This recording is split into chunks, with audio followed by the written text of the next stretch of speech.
அஸ்ஸலாமு அலைக்கும் ஃப்ரெண்ட்ஸ். இன்றைக்கி நம்ம பார்க்க போகிறது மீன் குழம்பு. வீடியோக்குள்ளே போகிறதுக்கு முன்னாடி நம்மளோட சேனலை லைக் பண்ணுங்கள், சப்ஸ்கிரைப் பண்ணுங்கள், பக்கத்தில் இருக்கிற பெல் பட்டனை கிளிக் பண்ணுங்கள். வாங்க வீடியோக்குள்ளே போகலாம். ஒரு வாணலியில் எண்ணெயை ஊற்றி எண்ணெய் காஞ்சதும் நம்ம எடுத்து வச்சுருக்க சீரகம் வெந்தயத்தை போட்டு அந்த சீரகம் வெந்தயம் நல்லா பொரிஞ்சதும்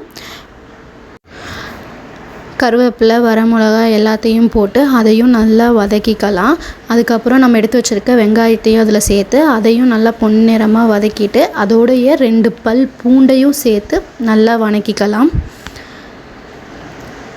கறி மசால் பொடி, மல்லித்தூள், அதோட மஞ்சத்தூளையும் சேர்த்து நல்லா வதக்கிக்கலாம். வதக்குனதை ஒரு தட்டில் மாற்றிட்டு அதே வாணலியில் கொஞ்சம் எண்ணெய் விட்டு அதில் நம்ம எடுத்து வச்சுருக்க தக்காளி நிறையா போட்டிங்க அப்படின்னா புளி நம்ம கம்மியாக தான் சேர்த்துக்கணும். இப்போ அந்த தக்காளியும் கொஞ்சம் வதக்கி விட்டுட்டு அதோட கொஞ்சம் புளியையும் நான் அதில் ஆட் பண்ணிக்கிறேன். எல்லாத்தையும் சேர்த்துட்டு அது கூட மிளகாத்தூளையும் சேர்த்து 3ஐயும் நல்லா வதக்கி எடுத்துக்கலாம்.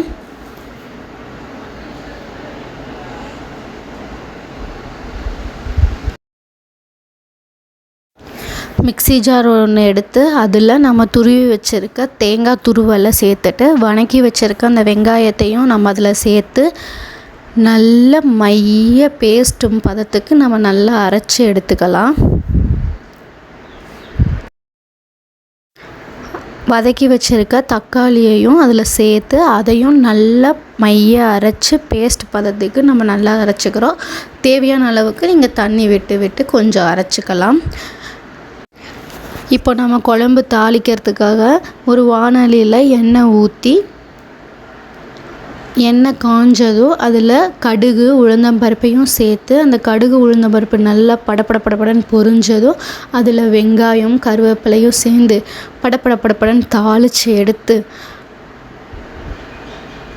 நம்ம அரைச்சி வச்சுருக்க அந்த மசாலாவை அந்த வடைச்சட்டியில் ஊற்றி சேர்த்து நல்லா கலக்கி விட்டதும் குழம்புக்கு தேவையான அளவுக்கு தண்ணியை சேர்த்துட்டு அதுக்கு தேவையான அளவுக்கு உப்பையும் நம்ம சேர்த்துக்கலாம்.